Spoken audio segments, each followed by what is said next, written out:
Welcome back to another edition of the DangerSports Podcast. Thank you guys for everything you guys have watched, everything you guys have seen before. I appreciate all the views that you guys have given me. Hopefully you guys continue to watch through this video.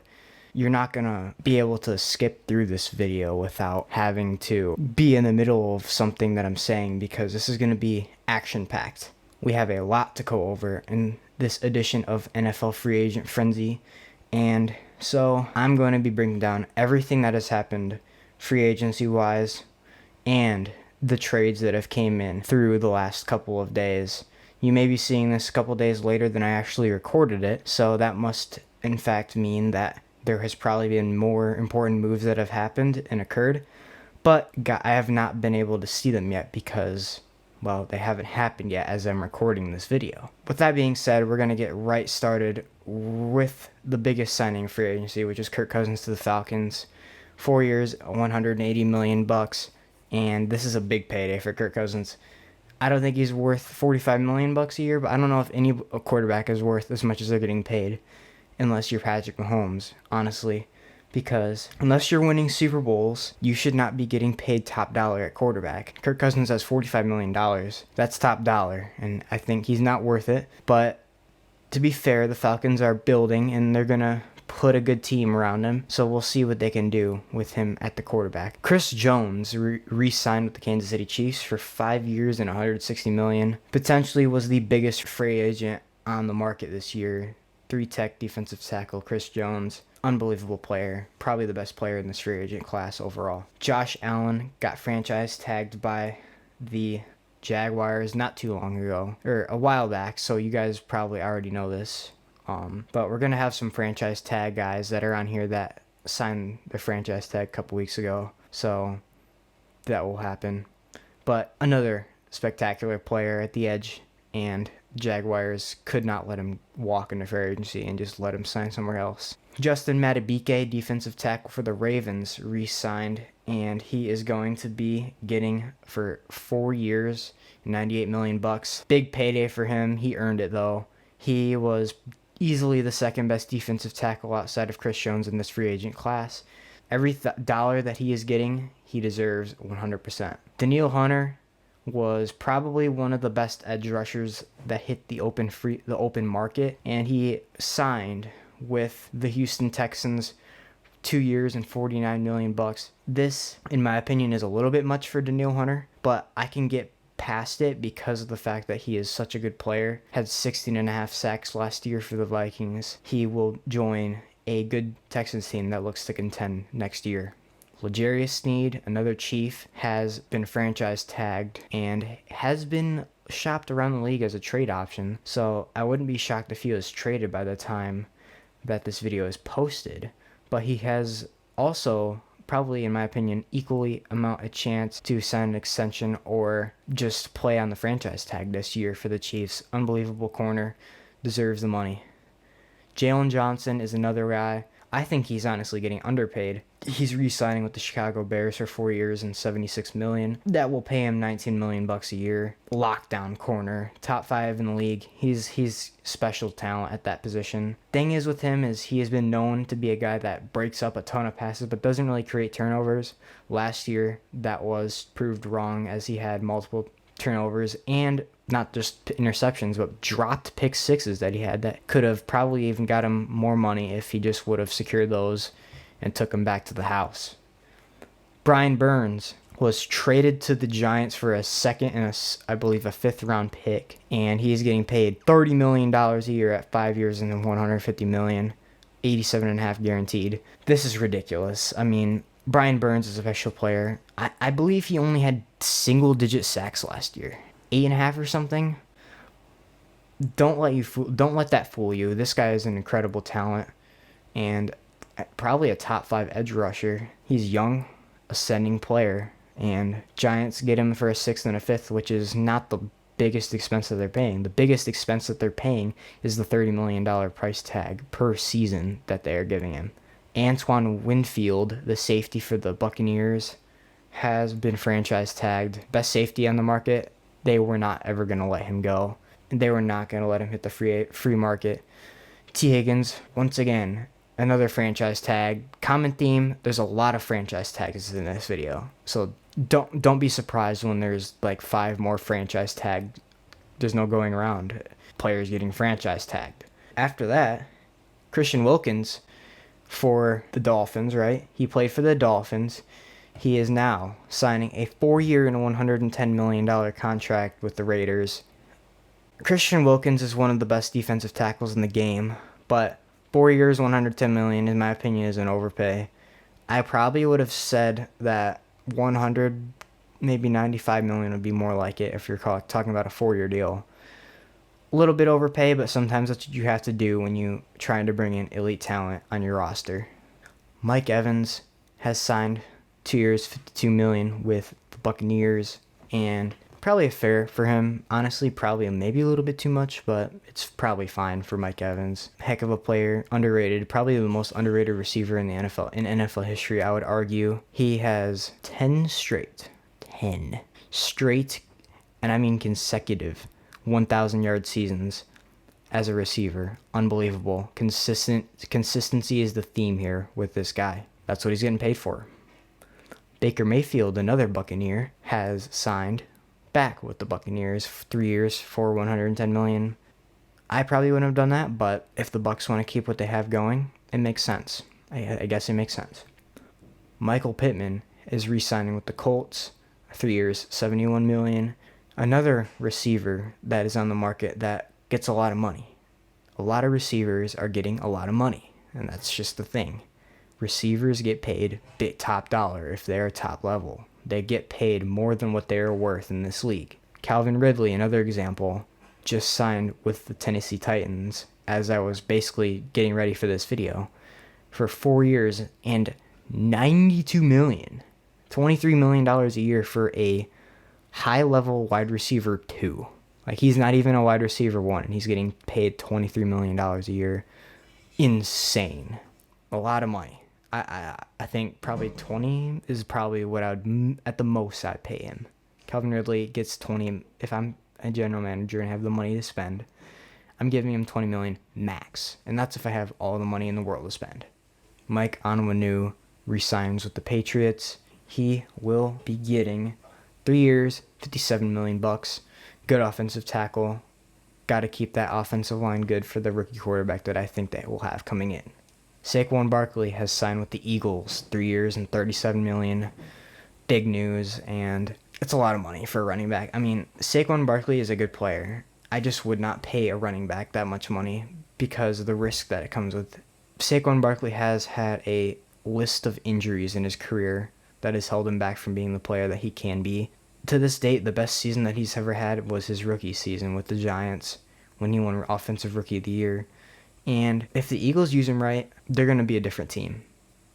They could be coming out of the NFC just like they were 2 years ago. This team is good. From top to bottom, the roster is elite. Maybe if I were them, I'd probably just stick to DeAndre Swift because the money was probably more reasonable with him. Leonard Williams re-signed with the Seahawks for 3 years and $61.5 million. I don't watch the Seahawks a lot, so I don't really know how good he is. I know he's good, but I don't really watch, so I don't exactly know for like with the eye test. But from what I've heard, he's a good player. I don't think I don't know. I'm not really sure on that one with what I think on it, but news provided for you. Robert Hunt has signed with the Panthers. He's a guard. He's getting 5 years and $100 million. Holy cow. At this point, the Panthers have to sign. They have to overpay for everybody that they get because it's the Panthers. Who decides going in the free agency? You know, who I would really like to go to? I'd like to go play for the Panthers. Yeah. Jonathan Grenard is signing with the Minnesota Vikings. Essentially, the Vikings and the Texans traded pass rushers. One is getting paid a little bit more money, and that is Danielle Hunter because he's a little bit better. And Grenard is getting $19 million a year, which is, I think it's fair for him because he had 12.5 sacks last year, and he's a good run defender. I think it's a good pickup for Minnesota, It's a good bounce back for not being able to get Danielle Hunter back. Josh Jacobs, in probably the most head-scratching move of the free agency that we've seen, is going to the Green Bay Packers for 4 years and $48 million.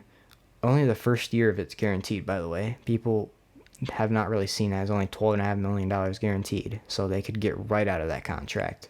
But I don't get it. I think Aaron Jones is probably a better running back. And they cut Aaron Jones in favor to sign Josh Jacobs, and I think that's just not the right move. Aaron Jones is a better pass catcher, and Josh Jacobs is not really that type of pass catcher that Aaron Jones is. Aaron Jones joined the division rival Vikings for 1 year and $7 million. We just talked about Aaron Jones, so let's not spend more time on him. Patrick Queen is signing with the Steelers, 3 years and $41 million. What is the common theme with these last 3-4 signings? Players signing with the divisional rivals. Is it to get back at the team that they left from?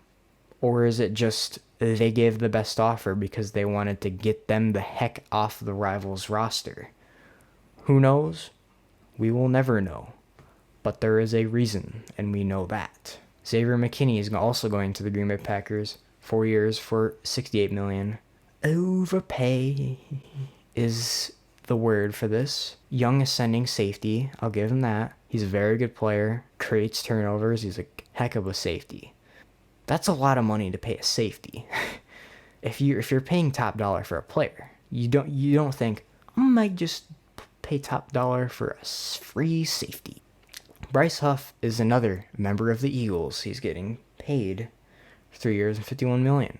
Jonah Jackson from the Lions is going to the Rams, joining Matthew Stafford, I believe his former teammate, for 3 years and $51 million. DeAndre Swift, another one of these running backs that we'll continue to talk about because the running back market is unbelievable and it changes every year drastically. Is going to the Chicago Bears for 3 years and $24.5 million. Good player, like the value for them. Wouldn't make as much sense to pay Saquon Barkley top dollar. I think paying Swift $24.5 million makes a lot more sense because they're pretty similar in play style, and Swift doesn't get hurt as much. The only difference is Saquon Barkley, I guess, is better because I don't know. He's a better player from what you see on the tape than Swift, but the stats would say otherwise. Derrick Henry's going to the Ravens for 2 years and $16 million. We knew Derrick Henry was on the move pretty much as soon as they signed Tony Pollard, which he's getting the contract too. He's going to the Tennessee Titans. Derrick Henry is a heck of a player. He's older. He might be descending. He may not be as good. He is in his 30s, I believe, now. And I think at this point he's trying to go for a ring. I don't blame him. I don't blame the guy. I would probably be in the same situation with that point in his career. Austin Eckler is joining the Commanders for 2 years and $11.5 million. Good pickup for them. I think it's people like to say, oh, Austin Eckler doesn't have that good of a season. But he fits what they're going to want to do with the rookie quarterback. Good elite pass catcher, really. And that's really what he brings to a team is pass catching ability and the ability to run the ball. The modern day running back is a lot of what Austin Eckler has. Darnell Mooney from the Chicago Bears is signing to the Falcons, and he is getting 3 years and $39 million. Last year, Darnell Mooney had a little north of 400 yards, which is not wide receiver 2 caliber. He is probably a wide receiver 3 in this league, but he's getting paid like a wide receiver 2. Like I said, common theme, wide receivers getting overpaid because the market is ridiculous for them, and running backs on the other side of it with them being consistently underpaid for their value that they bring to the team. C.J. Gardner-Johnson from the Lions going back to the Eagles for 3 years and $33 million. Like the move a lot for the Eagles. Don't like it a lot for the Lions because they have they even done anything? Have they made a move that has made people think it's just depth player. You have cap space in Detroit. Spend it. Chicago, you have cap space. Spend it. I would say that both of these teams will definitely spend it, But up to this point, they have yet to spend most of the cap space that they have just sitting there. Gardner Minshew to the Raiders, and he will probably start. I'm not sure what they're doing because they refuse to take a rookie quarterback in. They had Jimmy Garoppolo. The closest thing they've gotten to a rookie quarterback is a rookie quarterback, and that is Aiden O'Connell. Yeah, he's not starting. Gardner Minshew, he's good. Low-level starter, let's be honest. Low-level starter, high-end backup at best. And yeah, he's not much more than that. He's okay. Deontay Johnson and the Panthers pull off one of their rarest robberies that you will ever see.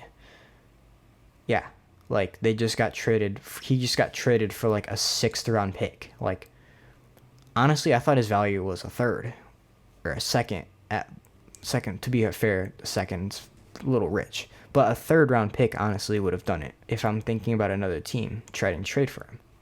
Carlton Davis got traded to the Lions. That's really their only move, is trading for a corner, which I will give them credit. That is a position of need, and it makes a lot of sense for both sides. The Bucs don't really need him because they have other players in the secondary, and the Lions need a player in the secondary, so they go out and get Carlton Davis.